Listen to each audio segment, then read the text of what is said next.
everyone, it's Pam here, and today I wanted to talk about what it feels like when you've reached a breaking point, and how do you know when you've reached a breaking point, and what do you do about it when you've reached it. So, this is video number two here in my living room, and yeah, thought it might be fun to change up the location once in a while. So, recently, I felt like I had reached a breaking point with a certain situation in my life. And it was just this imperceptible knowing, um, physically, mentally, emotionally, like my heart just could not go on. Um, Not in like anything huge or anything, you know, not my whole life, just an aspect of it. So, what do you do when you've reached your breaking point? How do you know when you've reached it? Um, yeah, it's like an elastic band, the proverbial band that is stretched and stretched and stretched, and then there's a point where you can't stretch a person or an elastic band any longer, and it breaks. When I look back and think back over my life, which is something I've been doing a lot lately as I'm kind of going through this year of new things and changing my job, healing, trying to heal from burnout. Um, I don't know if any healing's happening so far, but definitely a lot of recognizing and understanding. So I guess that probably is healing too. But when I think back over my life, there's a few different times where I've reached a breaking point, and one of those times I think was in high school. Um, it wasn't like a spectacular breakdown of any kind, and no one would have realized it. I didn't even realize it at the time. But looking back, I think about how detached I was, especially in grade 11, just going through the motions, kind of spending my day doing frivolous stuff, avoiding my work. Um, I think I was just totally shut down, and it was a hard time. So that was the first time. I think I just had become mentally just completely overwhelmed by all the things I was doing, all the things coming at me in life.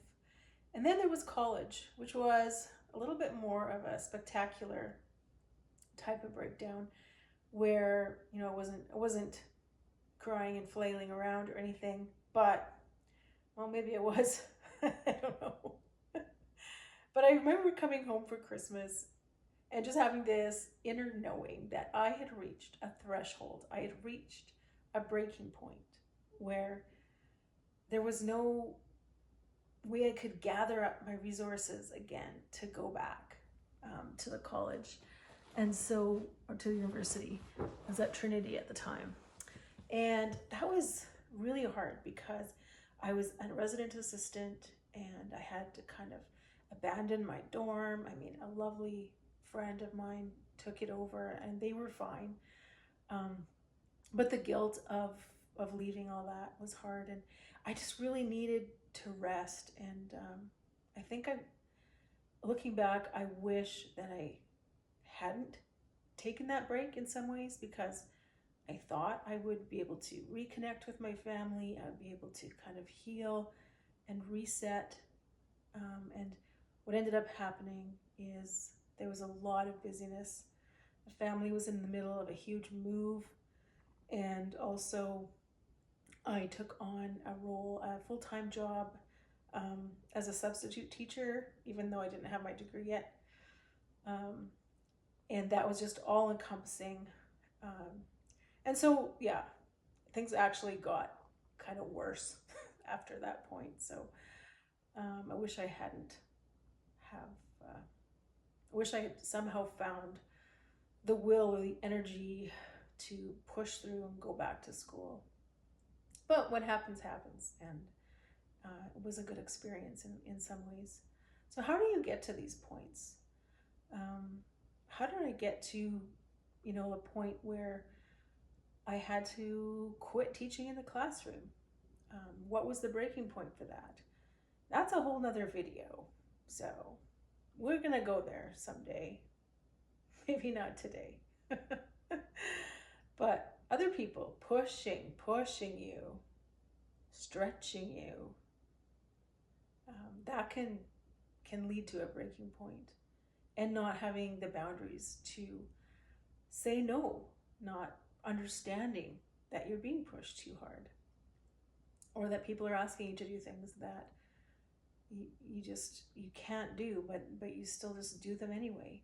And then also pushing yourself. So I had a real history and still really struggle with pushing myself and having a very idealistic viewpoint where I'm constantly trying to bridge this gulf between where I am and where I think I should be.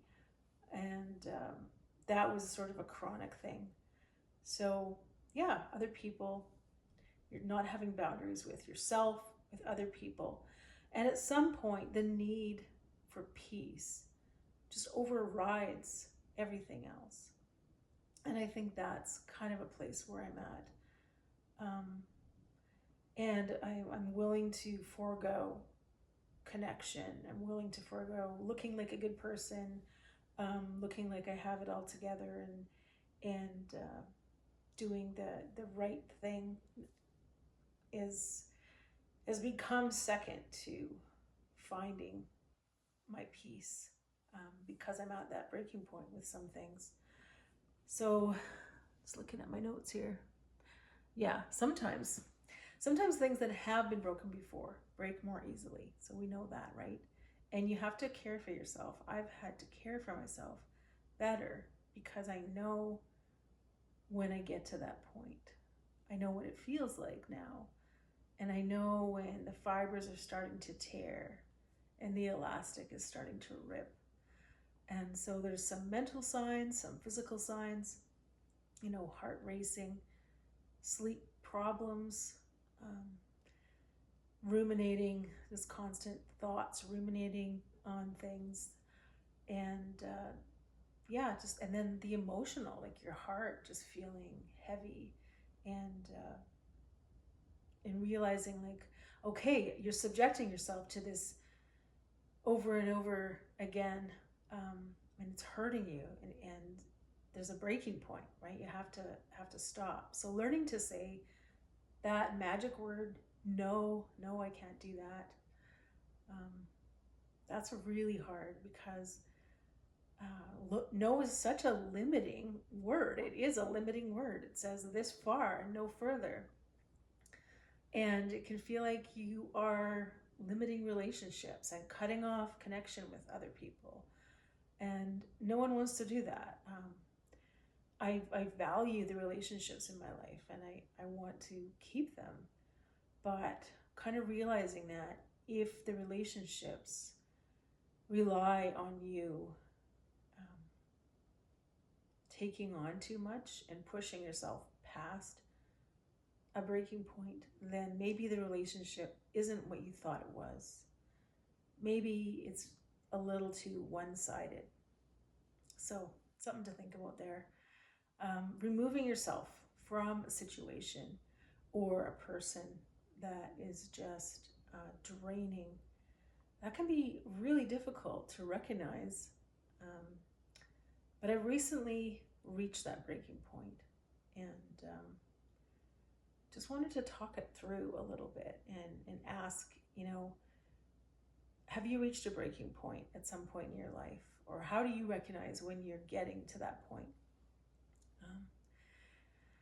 So we don't always know when the breaking point is going to happen. We don't always know. It might not be a spectacular, meltdown or breakdown.